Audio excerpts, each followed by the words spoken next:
Known for its precise celestial alignments, Stonehenge has long been considered an ancient calendar, marking the passage of time and seasons. Its sound. Imagine Stonehenge as a harmonic gateway designed to resonate with the frequencies of the universe.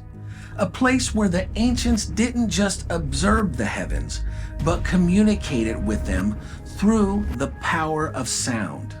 Enter Merlin, not just a wizard of legend, but a master of ancient wisdom. Could that have been his magic? Understanding sacred geometry and sound.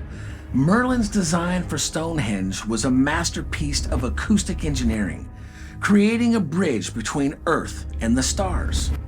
On solstices, when celestial energies peak, ceremonies here might have allowed participants to transcend the physical, connecting with celestial beings or traveling across dimensions in meditative visions. Together, we'll explore how this ancient monument might reveal the ancients' profound understanding of the universe's harmony.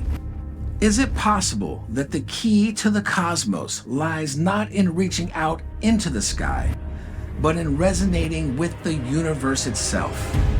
My name is Dan Dillman. Thank you for watching, and until we meet again somewhere deep within the cosmos.